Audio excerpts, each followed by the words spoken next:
Sur BFM TV, dans BFM Story, nous allons recevoir dans un instant l'ambassadeur d'Israël en France, Raphaël Morave. Bonsoir monsieur. Bien sûr, évoquer la situation, la guerre entre Israël et le Hamas, ce qui se passe avec la visite de Joe Biden. Mais l'image marquante de ces dernières heures, c'est aussi cette explosion qui a eu lieu sur un hôpital à Gaza, l'hôpital Al-Ali, avec ces images qui ont pu être récupérées par BFM TV grâce à un journaliste palestinien qui est présent sur place. Le bilan est difficile à donner, plusieurs centaines de morts, mais on ne l'a pas de manière précise. Mais on va aussi essayer de comprendre qui a bombardé l'hôpital. Ce qui s'est passé, on va voir ça maintenant avec François Gapillan. De quels éléments dispose-t-on quasiment 24 heures après, François? Bonsoir à tous. 24 heures après, on ne sait pas avec certitude qui est responsable. À ce stade, c'est version contre version. Les accusations sont mutuelles. D'un côté, le Hamas et le djihad islamique, autre groupe armé palestinien. On écoute le chef du Hamas, c'était en tout début de journée. J'appelle tous les peuples libres à condamner clairement ce terrible massacre. Les Américains doivent assumer la responsabilité qu'ils ont donnée à notre ennemi pour qu'il commette ces massacres, ces crimes de guerre et ce génocide. Et l'ennemi dont il parle, c'est bien sûr Israël, accusé par le Hamas et de nombreux pays arabes.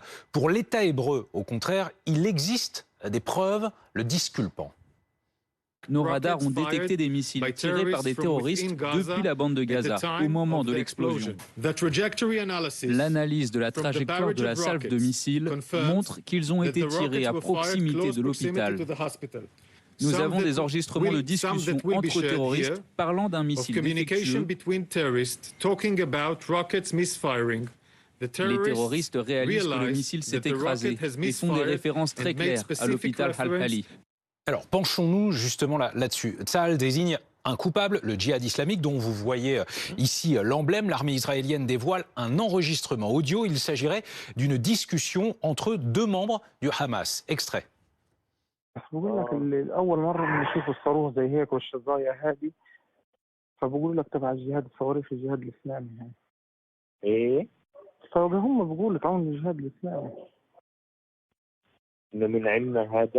شكله من عين مين اللي بيقول هيك؟ بيحكوا انه الشظايا تبعت الصاروخ انه شظايا محليه مش زي شظايا. Le djihad islamique aurait donc tiré une roquette depuis un cimetière derrière l'hôpital qui est tombé sur le parking de l'établissement. Pour Tsahal, l'absence de cratères et de dommages structurels montre qu'il ne s'agit pas d'une frappe israélienne. Une chaîne télévisée israélienne fournit elle aussi ses explications visant à démontrer que la frappe contre l'hôpital venait de Gaza. Vous pouvez voir le missile, il est au-dessus de la marque rouge de gauche à l'écran. Il a été tiré au-dessus de l'hôpital sur la flèche de droite et vous pouvez voir l'explosion. C'est la preuve qu'il provenait de la bande de Gaza. Et c'est aussi ce qu'affirme Joe Biden, qui est actuellement à Tel Aviv. Le président américain affirme que des données, images aériennes, communications disculpent l'État hébreu. Sur la base des informations que nous avons obtenues aujourd'hui, nous pensons que la roquette a été tirée depuis le territoire de Gaza par un groupe terroriste. Les États-Unis soutiennent sans équivoque la protection des civils pendant ce conflit. Je pleure, je suis en deuil avec les familles des victimes touchées par cette tragédie. Une tragédie dont le dernier bilan, selon le ministère de la Santé palestinien, est de 471 morts. Une tragédie dont n'est pas responsable Israël, Excellence? Tout à fait. Je crois qu'il n'y a aucun doute. Toutes les preuves sont irréfutables, que ce soit les photos des caméras, pas seulement israéliennes, mais également d'Al Jazeera, les photos aériennes de l'armée de l'air, les écoutes qui ont été présentées maintenant, et l'affirmation également des États-Unis qui ont leurs propres moyens de renseignement pour savoir ce qui s'est passé. Est-ce qu'une instance, j'ai envie de dire, neutre, pourrait le confirmer? Parce que vous imaginez bien que pour une bonne partie de l'opinion, le fait qu'Israël disent on a des preuves irréfutables, que les Américains qui soutiennent Israël disent on a des preuves irréfutables, ce n'est pas suffisant. Écoutez, je pense que, premièrement, la réaction du Hamas, qui était immédiatement après l'événement, montre qu'ils n'avaient pas vraiment cherché les faits. Ils ont dit nous avons une bavure. Pour s'en sortir le mieux, c'est de diffuser des fake news et accuser Israël, augmenter le nombre des victimes, dire que c'est en fait l'hôpital lui-même qui a été bombardé, ce qui n'est pas le cas. Ça, on voit bien, c'est un parking proche de l'hôpital. Il n'y a pas des centaines de victimes? Il peut y avoir des centaines de victimes qui étaient sur le parking. Mais en tout cas, l'hôpital, on voit bien que tous les murs sont intacts. on voit bien que c'est un parking qui a été touché. On ne voit pas de cratère de bombes aériennes. Donc, ce n'est pas du tout le type de bavure ou de tir qui peut venir de l'air du côté israélien. C'est évident. Oui, mais le mal est fait. C'est-à-dire que pour, par exemple, l'opinion publique arabe, on a vu des manifestations. C'est Israël qui est responsable. Cela démontre le danger de la diffusion, de la propagation de fake news, ce qui fait que compliquer la situation. C'est pour ça que d'ailleurs la réaction d'Israël hier a pris du temps, parce qu'on voulait voir les faits. Hein, nous sommes une démocratie et nous ne jouons pas ce jeu de fake news. On était surpris, donc il a fallu voir les caméras, il a fallu voir les photos aériennes, etc. Et bon, ça a pris, il me semble, 2-3 heures jusqu'à qu'en fin de compte, on a pu sortir avec une version officielle. Et pendant ce temps-là, voilà, le narratif palestinien du Hamas a été imposé. Et on se dit, c'est le grand massacre qu'Israël a fait. Ce qui est tout à fait fait. Mais est-ce que néanmoins, l'armée israélienne, depuis le début du conflit, depuis une dizaine de jours, a tué des civils palestiniens? Ça a dû malheureusement arriver. Mais je tiens à souligner qu'Israël se soumet au droit international. On est très vigilant pour éviter toute perte civile. Et c'est pour ça qu'on envoie des tracts et on avertit la population avant de cibler un objectif militaire du Hamas. On a demandé à la population d'évacuer la ville de Gaza 20 km plus au sud. Il y a toutes les précautions qui sont prises. C'est compliqué d'évacuer des centaines de milliers de personnes, surtout quand il y a la frontière de l'autre côté qui est fermée. Mais on ne demande pas de quitter la bande de Gaza, on demande de quitter 20 km en dehors de la ville de Gaza. Oui, mais le Hamas, semble-t-il, empêche les Gazaouis de bouger. Ce qui démontre, la nature du Hamas, qui n'a aucun intérêt de la sécurité de sa population. D'accord, mais les Palestiniens, du coup, se retrouvent pris en otage, en quelque sorte, de la situation. Les civils. Les civils, hein. La population. Le Hamas doit assumer les responsabilités, c'est lui qui gouverne cette région. Et vous assumez donc le fait de pouvoir, malheureusement, parfois de tuer des civils. Vous l'assumez, ça? Non, je dis qu'il n'y a pas 100% de dégâts collatéraux, ok? Je ne vais pas dire ça, parce que dans une guerre, surtout dans une situation où la population est tenue comme bouclier humain, ça peut arriver. Moi, je dis que nous faisons 100% d'efforts et prenons toutes les précautions pour que cela n'arrive pas. Vous dites que les dégâts collatéraux sont inévitables? Oui, malheureusement. Est-ce qu'il peut y avoir un cessez-le-feu, une pause humanitaire dans les heures qui viennent? Écoutez, vous parlez d'une crise humanitaire. Il y a au moins 199 otages confirmés dans la bande de Gaza, tenus dans les mains de Hamas depuis 11 jours, sans qu'ils aient eu aucune visite de la Croix-Rouge. Alors, si on veut parler de la situation humanitaire, parlons de tout ce qu'il y a. On a des milliers d'Israéliens qui ont dû évacuer leur ville et village qui est autour de la bande de Gaza et qui sont dans d'autres régions du pays. Les habitants du Nord, c'est la même chose parce qu'il y a les menaces du Hezbollah. Donc, il y a une crise humanitaire partout. Hein. Donc, il faut voir l'ensemble de la situation. Il ne faut pas parler seulement des pauvres Palestiniens. Il y a aussi ce qui se passe avec les otages, il y a aussi ce qui se passe en Israël. Mais vous êtes, maintenant, Israël est pour l'ouverture d'un couloir humanitaire. Oui, on a aujourd'hui donné notre accord à Biden qu'un couloir d'aide humanitaire puisse acheminer du côté égyptien. Donc maintenant, c'est dans la main des Égyptiens d'ouvrir la frontière. Quand est-ce que reviendront l'eau et l'électricité à Gaza, sur place à Gaza? Quand les otages auront au moins une visite de la part de la Croix-Rouge, c'est le minimum qui est requis. Après, on verra. Mais si on parle de régler la situation humanitaire, alors faisons-la d'une manière complète. Concernant les otages, là aussi, les chiffres fluctuent. Est-ce qu'on a une précision à apporter ce soir sur le nombre d'otages détenus par le Hamas? Et les nationalités? Alors, 199 confirmés, je dis bien, de 43 nationalités différentes. Et côté français? Côté français, il y a 7 considérés disparus. Voilà. On sait que certains sont considérés comme otages parce qu'on a vu il y a quelques jours la jeune fille sur la vidéo. Voilà, c'est ça. Et combien d'Israéliens parmi les 199 ? Je ne me souviens plus. Monsieur l'ambassadeur, on a bien conscience qu'il y a eu une très vive émotion après la tragédie de l'hôpital. Quel qu'en soit l'auteur, il y a une explosion des populations arabes. Il y a même des ambassades israéliennes qui ont été attaquées, notamment en Jordanie. Vous nous confirmez qu'Israël a décidé d'évacuer ses missions diplomatiques au Maroc, en Turquie et dans d'autres pays. Et ça veut dire qu'il y a maintenant une vraie inquiétude de l'externalisation de ce conflit? Oui, il y a certaines ambassades ont dû être évacuées. Et on voit que la tension monte, bien sûr. Ce qui démontre que le problème du terrorisme, ce n'est pas que le problème d'Israël. C'est un problème, je crois, que toute la communauté internationale doit être solidaire dans la lutte contre le terrorisme, parce que le terrorisme peut embraser tous les pays. Mais en même temps, on voit que l'offensive terrestre qui avait été annoncée n'a pas lieu. Elle est visiblement retardée. Vous nous le confirmez aussi? C'est l'effet sur le terrain, oui. Il y a des difficultés à la mettre en place? Je ne sais pas, mais c'est à l'armée de décider le bon moment pour le faire. Il y a différentes considérations. Comme on a évoqué avant, comme faire une opération qui va éviter des pertes civiles. Il y a question de renseignement, il y a question des otages. Donc, il y a différents facteurs. Il y a également le facteur international, la visite de Biden. Donc, il y a des choses qui sont en cours. Ce n'est pas que considération purement militaire. La question est de savoir, est-ce que Benyamin Netanyahou est l'homme de la situation? Il est très critiqué après l'attaque du 7 octobre dans son propre pays. Aujourd'hui, il est à la tête d'un gouvernement d'union nationale. Voilà. Tout à l'heure, nous avions le réalisateur Amos Gitaï qui était notre invité. Voilà ce qu'il pouvait dire sur le Premier ministre israélien.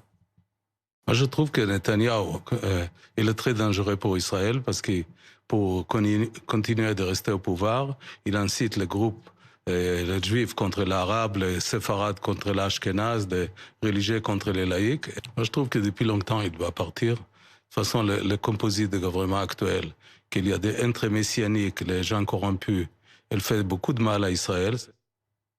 Votre réaction? Il fait beaucoup de mal à Israël, Netanyahou? J'apprécie beaucoup mon ami Amos Gitaï, mais en ce moment, on est tous unis autour du gouvernement et les questions politiques. Il y a des manifestations quand même en Israël, il y a des sit-ins, des contestations qui sont peut-être minoritaires. On reste toujours une démocratie, même en état de guerre. Voilà. Mais l'heure n'est pas au changement politique, vous dites? C'est pas la question. Non, pas du tout. Alors, non. Il faut gagner la guerre. Après, aussitôt qu'on a gagné sa guerre, je suis sûr que le débat politique va reprendre. Il y a la question de la responsabilité sur ce qui s'est passé, c'est-à-dire la surprise. Enfin, donc tout ça, ça va reprendre. Mais pour le moment, on est concentré sur l'objectif de gagner la guerre. Alors, gagner la guerre, mais tout à l'heure, Joe Biden s'est adressé aux Israéliens en leur disant « Ne commettez pas les erreurs que nous avons commises après le 11 septembre, les attentats contre New York. » Et on pense évidemment à la guerre en Irak qui a provoqué tant de conséquences au Moyen-Orient. Est-ce que ça veut dire qu'Israël doit tenir compte de cet avertissement de Biden? Surmonter votre rage, a-t-il dit aux Israéliens. Et pensez aussi qu'il y a des victimes civiles potentiellement, etc. Qu'est-ce que vous en retenez de ce qu'a dit, de ce message, cette mise en garde du président des États-Unis? Je pense qu'il faut bien sûr être raisonnable. Il y a les émotions qui sont très fortes, mais bien sûr, les décisions doivent être prises d'une manière raisonnable, en tenant compte de tous les facteurs. Et votre interprétation de ce que John Biden a dit, le président, c'est une version. Moi, j'aurais tendance à voir peut-être autrement. C'est peut-être l'erreur était que nous n'avons pas éradiqué le terrorisme en Afghanistan à cette époque. Et peut-être c'est le message que Israël, cette fois-ci, doit éradiquer le terrorisme de la bande de Gaza si elle veut avoir une chance de paix. Parce que terrorisme et paix, c'est incompatible. Et Joe Biden ajoute, pour qu'il y ait la paix, il faut qu'il y ait deux États. Un État palestinien, un État israélien, évidemment. Oui. Alors, ça veut dire que la solution des deux États va revenir après la guerre sur le terrain, sur le tapis et que... Je suppose que oui. Mais Netanyahou est-il favorable à cette solution? On fera il y aura des discussions, il y aura des négociations. Et tout se mettra sur la table, y compris cette proposition. C'est pas impossible. C'est pas impossible, non. Parlons des Français de confession juive. Les actes antisémites se sont multipliés depuis l'attaque du 7 octobre. Les Juifs en France sont-ils en sécurité? Je pense que oui. J'ai rencontré leurs dirigeants et ils m'ont affirmé qu'ils étaient confiants des fortes mesures que les autorités françaises ont prises. Donc, je pense qu'ils se sentent en sécurité. Maintenant, si on connaît des parents qui n'ont pas mis leur enfant à l'école aujourd'hui, jour de colère, qui craignent quand même pour la sécurité de leurs enfants au sein d'un établissement scolaire après ce qui s'est passé à Arras, même si le terroriste visait plus des profs que des juifs, mais vous comprenez cette crainte, cette peur? Tout à fait, tout à fait. Est-ce que le gouvernement en fait assez pour rassurer justement et protéger la communauté juive? Je pense bien. Oui, je pense que les messages sont très forts et également les actions, ce qui n'est pas moins important, les actions que le gouvernement a prises en appliquant l'article contre l'apologie du terrorisme, l'incitation à des actes antisémites et le support de Hamas. Je crois que c'est un message fort et ça a été bien compris. Vous avez été scandalisé par les propos de la députée Danielle Obono? Oui, bien sûr. Je pense que quelqu'un qui se considère... Elle a dit que le Hamas est un mouvement de résistance. Oui, c'est une déclaration du terme de la résistance. Enfin, moi, si j'étais résistant français et on aurait associé avec ce que le Hamas fait, je serais révolté. Et c'est tout à fait inadmissible. Ouais. Et le gouvernement a raison d'interdire les manifestations pro-palestiniennes? Oui, tout à fait. Parce que vous voyez, il faut faire une distinction claire entre le droit de l'expression, le droit de manifestation, qui est un droit constitutionnel, je dirais, qu'il faut bien sûr le pratiquer, et l'incitation à la violence.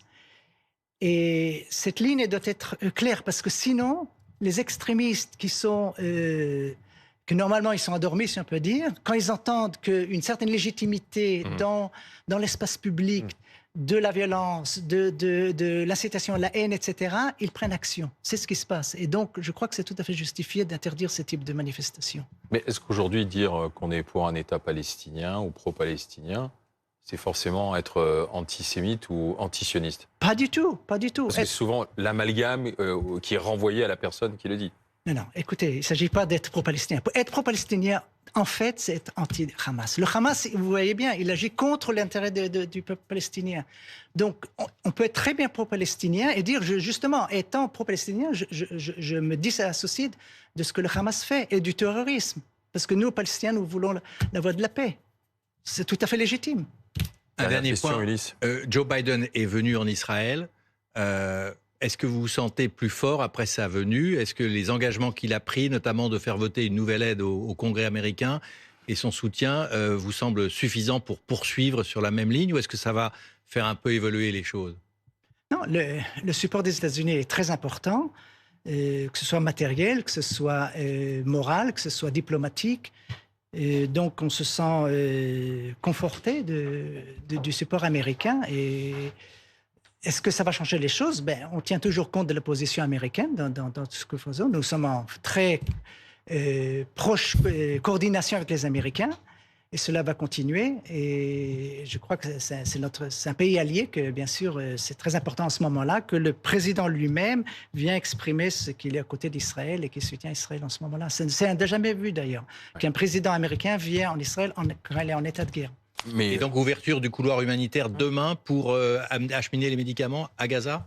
Je ne sais pas si c'est demain, mais c'est accepté par Israël. Maintenant, ça dépend des Égyptiens. S'ils ouvrent demain la frontière, ça peut se faire, oui. Israël a dit que son objectif, c'était l'éradication du Hamas. Mais quand les chefs vivent à l'étranger, comment faire? Non, il s'agit essentiellement de la capacité militaire du Hamas. Donc, tous les commanditaires de ces atrocités... Les idées resteront, les chefs seront toujours là, à continuer au Qatar, notamment. Pousser. Mais écoutez, ceux qui parlent du Qatar ou d'autres lieux, c'est pas ça le dégât. Ils peuvent continuer. Enfin, c'est bien sûr, c'est très grave qu'ils font des incitations pour anéantir Israël. Mais ce qui est important, c'est ce qui se passe au terrain, qu'il n'y a plus de capacité militaire, plus d'infrastructures, plus de missiles qui continuent d'être lancés tous les jours sur nos villes et nos villages en Israël. C'est ça ce qui compte. Et c'est ça le but. Vous pensez que l'Iran arrêtera d'en fournir? J'espère que oui, mais je ne me fais pas des illusions, mais sauf qu'on aura les moyens. Du moment qu'il y aura plus d'apparatus militaires et des personnes recevoir ces moyens militaires, je crois que ça va arrêter. Merci, monsieur l'ambassadeur. Merci d'avoir été avec nous dans BFM Story.